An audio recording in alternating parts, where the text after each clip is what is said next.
Hello and welcome to Food Rebels. We're joined by someone who lives and breathes food stories, not just writing them, but this person has been shaping the way we cook, read and talk about food here in the UK. Samuel Goldsmith is the senior food editor at Immediate Media, the powerhouse behind Good Food, Olive and Easy Cook, also the voice behind the Good Food podcast. And now he's launched his second cookbook, which is all about one of my favourite comfort foods, the Frozen Pea Cookbook. Sam, welcome to Food Rebels. Thank you for having me. That's a very nice introduction. I'm very excited to have you on the book. Have you on the book? Have you here in the studio, the virtual studio? Although you're in a very unusual location, aren't you? I am. I know, but now I'm going to sound like I'm really bougie, and I'm not really bougie, but I am in a spa. I'm in the boardroom of a spa because I double booked, and that makes me sound disorganized, which I probably am. But yeah, I don't know where I am because I can't pronounce it, as I told you before the show, but I'm in a spa. I love that Yeah. you're in a spa. I love that you're going to go and relax after this and have a glass of something delicious and relax. Yeah. I've had a massage. I've been in the steam room. I've been for a swim. And now, like I told you, I didn't just get back into my robe. I am changed, showered and changed, especially for you. Thank you so much. I do appreciate that. Thank you so much for giving up your time on an important, relaxing day to come and talk to us about your cookbook. I'm so fascinated by you and your whole history. I was doing some research about you just before you came on air. Did you really work at Lad Bible? Well, that was actually just one day. Not that I did it for a day and then left. And Lad Bible wouldn't have known that I was working, that I did a shoot for them Did that my you? friend organised. It was, what was it? It was a pride shoot for Smirnoff, I think. Awesome. And he asked me to help with basically do the food styling for the shoot. So I did that. And I never saw it anywhere. But you put these things in your bio to make it sound cool. So It just made yeah. me giggle. I was like, did not expect to see that. I'm really not Lad Bible No, at you're all. not, really. In fact, maybe I should delete it because it feels disingenuous, really. Disingenuous? Disingenuous? But I did do it. I did do a shoot for Lad Bible. Yeah. That's amazing. And you are so busy, aren't you? You're running the Good Food podcast. I was just listening to your Yeah. dulcet tones interviewing Felicity Cloak, Oh, yes. Yeah, that was a which I think recent one. Yeah. a recent one, which is I love Felicity, and you guys were just having such a good giggle. Yeah, it was quite difficult in a sense of like doing something for good food is great, obviously, because that's where I work and it's my job, but also you're kind of mindful that you have to be the voice of good food as well as your own voice. So Yeah. then when you're in a room with someone that you know really well and you want to tell all these stories that probably you shouldn't, you have to kind of, yeah, like be careful, but not too careful, but careful enough that you don't, give anything away. Yeah, I know what you mean. Podcasting is really interesting, isn't it? Because it's this lovely free form kind of conversation, but also, yeah, I guess if you're representing such an established and, authoritative publication, you've got to have your work head on. Yeah, it's kind of it's strange. It's great. I love it. It's definitely the best part of my job.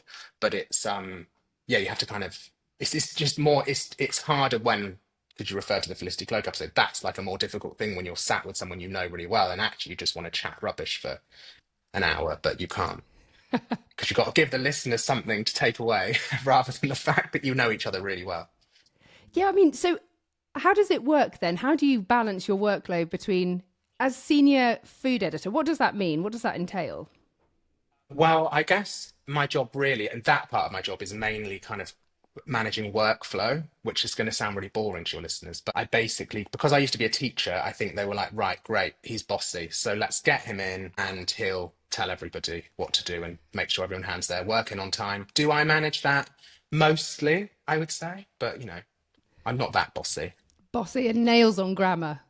Yeah, well, yeah, I guess that's partly more, I would say, food writing grammar, which is more making sure the recipe works and kind of they've not accidentally put tablespoons instead of teaspoons or cups when we don't use cups. Well, Yeah. it's amazing. I mean, your book, your beautiful book, which arrived here in the studio today. Thank you so much for sending us a copy because frozen peas is my family's comfort food. Honestly, my children come in from school and if they've already they're allowed bread or fruit. And if they're like, I don't want bread, I don't want fruit, they often go and get a little ramekin and fill it full of frozen peas and just eat the frozen peas.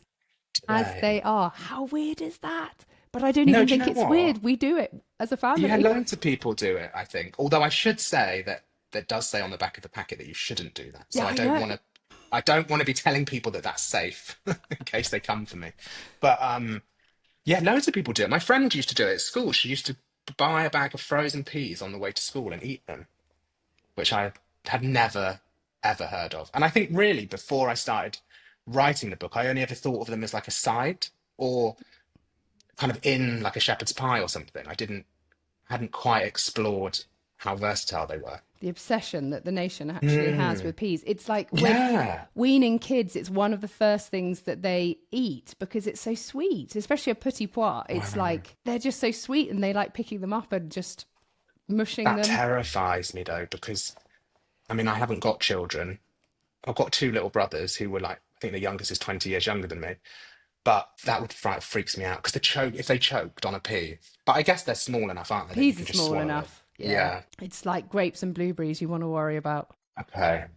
Right. I'll if I ever have children, I'll know now. If you ever near any, yeah, Yeah. fine with peas. But I love peas. We have peas in everything. My favorite meal at or my favorite kind of university snack of, oh my goodness, I don't think I've had any vegetables for a few days. I've just been out drinking and I haven't really been looking after myself. Used to be microwaved peas with some cheese grated on top.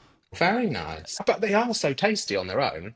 They're great. And there's like you say, the sweetness and they're just yeah, I just think they're great. I mean, obviously they're great in recipes as well, hence why I wrote the book.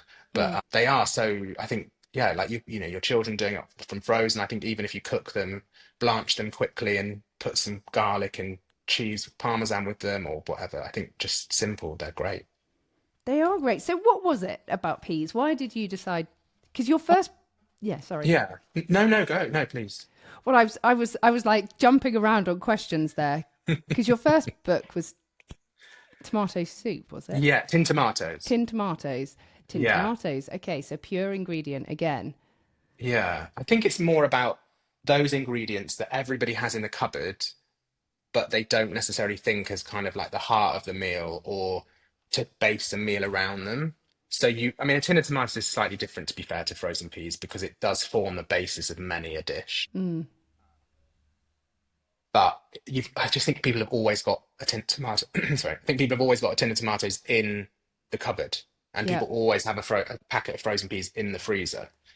So for me, it's easy to form a meal around it, and you can do that really easily with like sometimes you can just do it. So in each of the books, there's the chapter on store cupboard saviors. So they're always with ingredients that I would tend to have in the cupboard or the freezer or the fridge, or like you can just go to your corner shop if you're lucky enough to have one and pick up what you need. But what do you mean by store cupboard savior? I would think of that as something when you've got home, you've completely forgotten to think about dinner, and you just need to rustle something up with what you've got in at that time. Or you've got, you know, you live near one of those local supermarket things or a really nice local shop, and you can just pick up some bits like, I don't know, an onion or a tin of tomatoes or yeah, some simple veg Mm. awesome. Like I think I've got one in the P book, which is literally like supermarket tortellini and then or ravioli, and then some butter. So you brown the butter, mix that through the cooked ravioli through, and then the frozen peas. Just so it's super simple. So I think there might be some parmesan in there as well. And they're just things that you like. A lot of people have those raviolis in the freezer. Yeah. So you can just defrost them. Or, I mean, I'm guilty of actually having stuff in the freezer and defrosting it half an hour before I need it, which I think you're not supposed to do. Yeah, I do that all the time. Who actually has the foresight though before going to work to take I something don't know. out? Nobody. I don't have Nobody nobody. normal. Not unless you don't work, maybe, or you love it. That I mean, I love cooking, but I don't love having to think about it all the I time. don't like planning it. No. Some people are good at that though, the meal planning, and I do think probably for food waste that's good. But then also I feel like for food waste, if you can cook what's in your house, that's better because you're not wasting anything. Yeah. I think what this book, as I'm flicking through, is making me think is really thinking about the pea because the pea is it's like a bean, isn't it? In that it's one of Mm, those superfood type things. I don't know if it's actually a superfood and whether that even has a classification, but it's a vegetable, but it's also got protein in it, but it's also got some carbohydratey kind of thing going on. Yeah, because you're eating the whole thing. You don't well, take it out of its pod, but you don't take it out of its skin. Mm. And yeah, it does have protein in as well. I'm not a nutritionist, so I won't go We won't comment into on that. too much nutritional detail. Yeah, but it is, and also because it's frozen, it's picked and frozen within 2.5 hours. Is it? So you've done all of that, which means that nutritionally, it's you're holding that in without something from the supermarket, that's been on the shelf for God knows how long. Like a Mm. fresh pea in at this time, I think we are in pea season now in June. Delicious, but if you don't grow it in your garden, how long has that been on the shelf before you've actually used it? Whereas for a frozen pea, that's that it was only 2.5 hours from when it was picked to when you're eating it. I wonder if that's why it's so vibrantly green. When you kind of douse it straight into boiling water, immediately it's like really bright, kind of alien green Yeah, and looks really beautiful, doesn't it? absolutely. Yeah, obviously if you overcook it, it goes a bit Goes a bit grey. dull. But with tinned peas, they put the pea in, they have to put dye in because when you cook it at that temperature for like that long, it goes grey. So if you have I think you can buy tin peas without any additives, that they're never green. That's not a fact about frozen peas, but it is a fact about It is a peas. fact about peas. I've just found there's a sweet section in this pea book Yeah, of pea cake with coconut frosting yeah, I and love pea coconut. muffins with cream cheese frosting. Yeah, I do. I mean, it's when I did the Tin Tomatoes book, I said to my publisher, I was like, oh, I'll do a dessert, I'll do a pudding or like something sweet because, people will find that fun. And then I think she was like, yeah, but they'll also think it's not really serious. And I was like, yeah, that's fair. And the only thing I could think of to do with the tin and tomatoes was put it in a brownie because it would be the only thing that could hide the flavour of the tomato, probably. But for peas, because they're not overpowering, they're great in cake. So there's the one, yeah, the cake with coconut frosting is more like a sort of traditional layered cake. So two layers with coconut frosting in the middle and around. And then, like you say, there's the muffins or the cupcakes. And then also there's probably my favorite one, which is the one that people have kind of picked up on the most, is the pea, pistachio, and matcha cake. I was just looking at that. It looks absolutely Yeah. stunning. And Bright that's got the green and lime frosting as well. yeah, it looks so beautiful. People said, how did you come up with that? And I literally just thought of everything green. And then I thought, oh, it'll work in a cake. And It'll be luckily it fine. did. Chuck some spirulina in. I love Yeah, it and though. actually, I did see some. Where was I? I went rather boringly. Well, it's not boring actually. It was interesting. I went to London Open Gardens, and I went to the Barbican Wildlife Garden, and they're nearby this little coffee shop, and did a similar cake without the peas, but they did like a raspberry frosting, so you get like a pink frosting. So I did think actually you could always make it a bit multicolored and do a little pink frosting if you want. And kids always love, well, everyone loves food that's slightly the Yeah, wrong colour to the colour it's supposed to be. I think so. Yeah, and also it's because it's in a loaf tin, it's super easy to make. So I do think for kids it's really easy. Yeah. I love it. I think it's amazing. I mean, there's a lot of different recipes in here. There's kind of, Mm. roast chicken and, vegetarian recipes and vegan recipes and recipes with meat.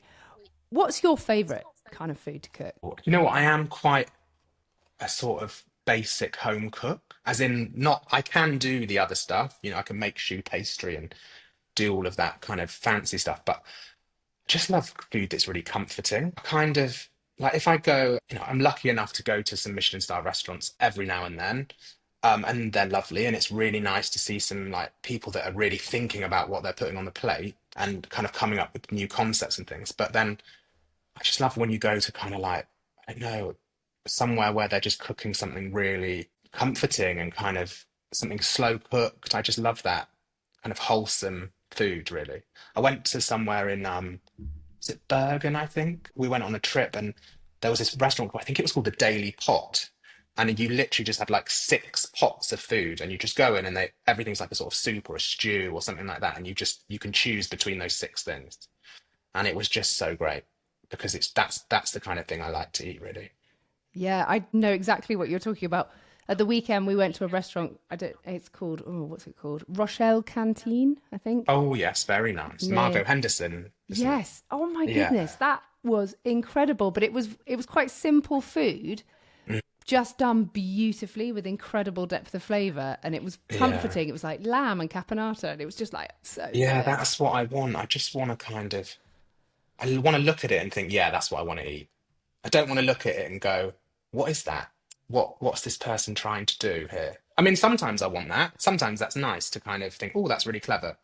But most of the time, if I'm hungry, I just want a massive bowl of pasta or something. Yeah, I completely agree with you. If I'm going to go fancy, if I want fancy food, I'm quite a big fan of just having a few starters because I can't quite Yeah. decide. And then I always find mains really disappointing. Like, why have I had to pay loads for a huge amount of something that doesn't Yeah, taste that as wasn't good as as any of good. the starters? I was saying that to someone the other day, actually, how starters are always better than the Always mains. better. Yeah. I do like it when places do things that I think are clever and comforting. And when I say I think clever, that probably means they're not that clever, just I am not that intelligent. But I the think your opinion of whether some food dish is clever or not is probably one to listen to. But you know, if you go to somewhere like Kiln in London, that is just I just love it so much. You don't think you can book, so you turn up, and I quite often go on my own because then I can always get in, eat quickly, and it's just so like comforting. But also, I'd never cook that food because I know I wouldn't be able to do it justice. I want to say it's Thai, but that's probably wrong. Yeah, I just love it so much, and I think places like that where you can go and have an authentic experience outside of going to the country because maybe you can't afford to go or whatever. I think that's great. And also it's not super expensive. I think that's always nice when you can go somewhere and have a good meal and you haven't sort of had to then not eat again until the following month. Yeah, I can see that. I wanted to ask you about the kind of, there's obviously a lot of stuff going on about ultra processed food and things. And one of Mm, the trends that we saw coming through or was kind of predicted for 2025 was the increase in people buying pure ingredients. So things like frozen peas, yeah. tinned tomatoes, rice, beans. And I wanted to know what's your take on all of it? Gosh, I think that's really interesting. Like we've had a couple of guests on the podcast talking about ultra processed foods, and I find it fascinating. I have like a sort of visceral react response, which is, of course, we should all not be eating ultra processed foods. And then I kind of take a step back and I think, well, how can you not? Because if you haven't really learned to cook properly, which is likely with the education system, today, because most schools, I wouldn't say most, but a lot of schools don't really teach cookery anymore. And if it's got better, I will say it has actually got better since I was teaching. But yeah, so I think there's things like that. There's also the confidence, there's the time, there's all these elements, and plus the fact that these shops are putting these foods right in front of you to eat.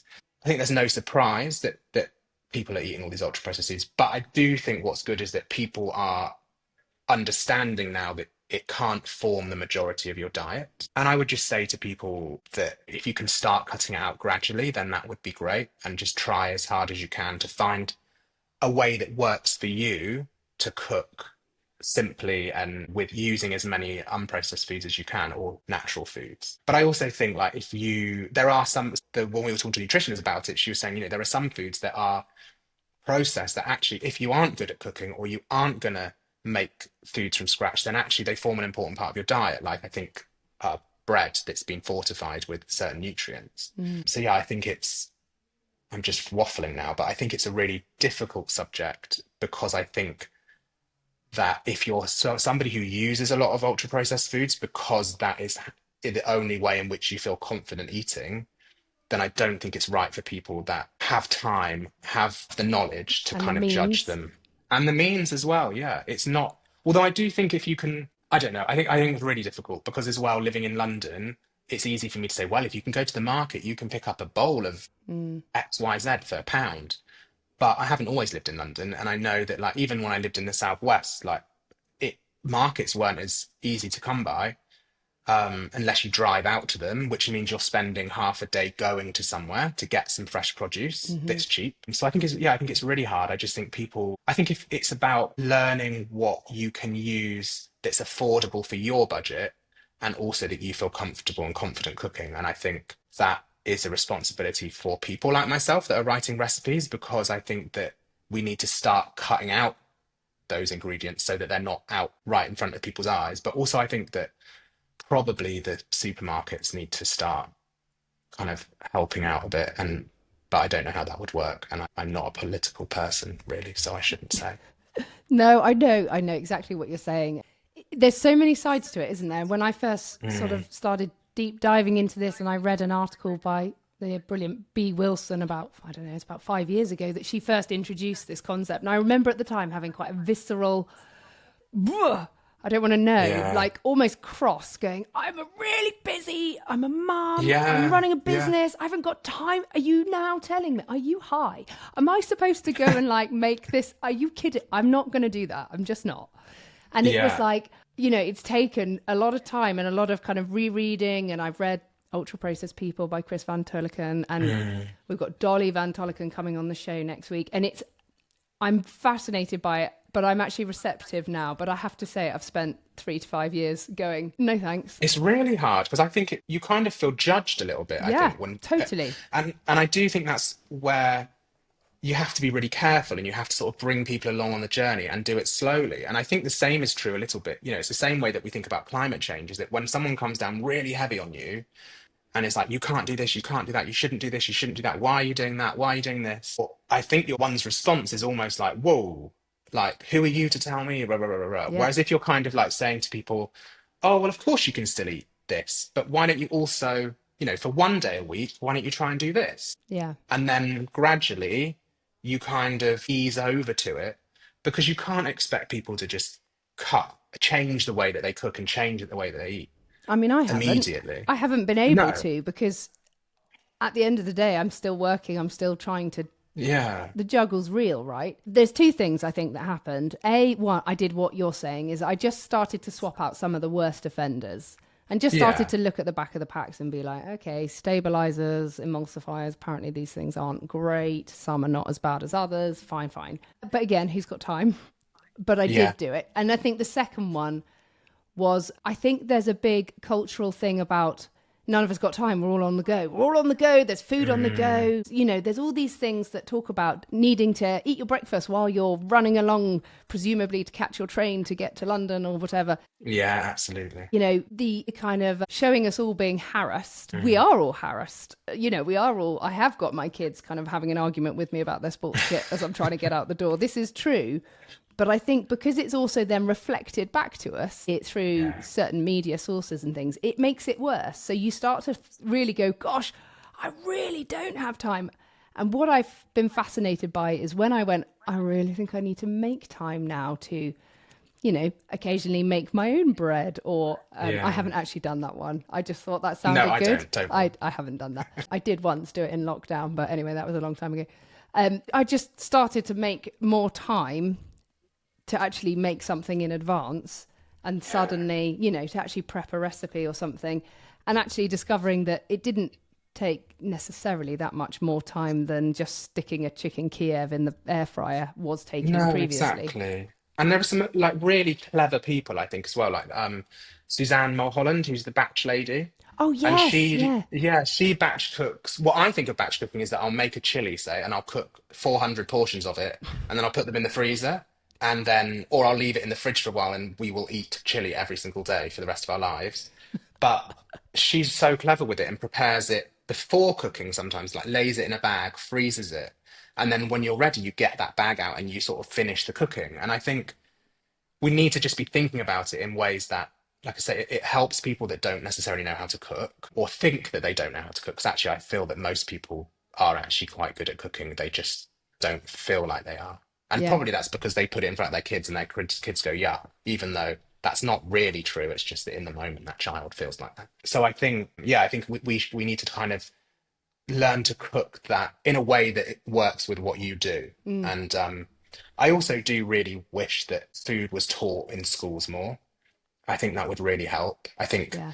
you know, it wasn't that long ago that we were eating better. And I think a lot of that, I mean, I don't know. I'm kind of always a bit careful what I say with this one because I feel like my views on it are not necessarily correct. But I do feel like if we lived in a society where somebody was able to stay at home or both people were able to kind of work a bit less so that you can take some time to batch That's cook, the take some answer. time to, because Sorry. we used to, you know, historically it was one person would be at home and one person would be out to work. And I'm not saying I want a return to the 1950s where, you know, somebody has to stay home. But I think if both people are able to live their lives and how they want to, and, you know, and then that would help. Although that also is a bit tricky because not everybody is in a couple. Well, that's true. But taking that example, because there are some people who are, I think it's really interesting that it was always, traditionally, it was all or nothing, wasn't it? One person went out to work and one person stayed at home. And immediately you said that as a female, I had that moment where I was like, well, I'm not staying at home. But actually, I think the answer is that we all work too much. I mean, absolutely, yeah. I don't know the answer, but I think we'd have a happier nation if people had more time, maybe. Yeah, I think so. I think it is. I think you just have to do as well as you can with these, like going back to the ultra processed foods. If at the moment you're eating 80% of your diet's ultra processed foods and 20% isn't, well, maybe say by the end of the year, I want it to be 50-50. And then by the end of next year, I want to have gone the other way. But don't just go all in and be like, right, tomorrow, that's it. I'm cutting out all processed foods, which you can't do anyway, because even things like olive oil is processed, I think. So yeah, exactly. there's that scale, isn't there, of how processed something is. And it's just finding better alternatives. Like I've rediscovered the mayonnaise that comes in a tube and it's spelt Thomy, Tomy. I don't know how you pronounce it. Oh. And I think it's a French brand. And on the back, the ingredients are literally like rapeseed oil, free range eggs, mustard, salt. And you're like, yeah, perfect. And it tastes incredible. And my kids don't really like it, which is even more perfect because they used to drink Hellmann's out of the pots. Perfect. Absolutely amazing. I'm loving this chat. I kind of want to chat to you all day, but I can't. Other people are going to tune out if you talk to me all day, because eventually they'll be like, what is this guy talking about? Absolutely awesome. Where can people get your book from? Where can they get the Frozen Peas Cookbook? All good bookshops. I don't know why people say that, as if you can't find it there, doesn't mean it's a bad bookshop. It maybe someone else just bought it before you got there. That's true. Wherever you buy your books, I would say. It's very Amazon, inclusive to Waterstones, independent bookshops, obviously, I think are fantastic. Yeah. But yeah, online, not from me personally, because I've run out of copies, but you can buy it in most bookshops, I hope. Fantastic. Thank you for having me. I'll go and have another dip now. Enjoy. Take care. Thanks. Thanks so much for listening to Food Rebels. So you don't miss out on more brilliant brand recommendations, insider tips and inspiring interviews, please make sure you're subscribed to Food Rebels and drop a comment below. These simple actions, like subscribing or commenting, take just a few seconds, but they mean the world to us. And it doesn't just help Food Rebels, it really helps to support the food brands and personalities we have on the show, who are all trying to raise awareness.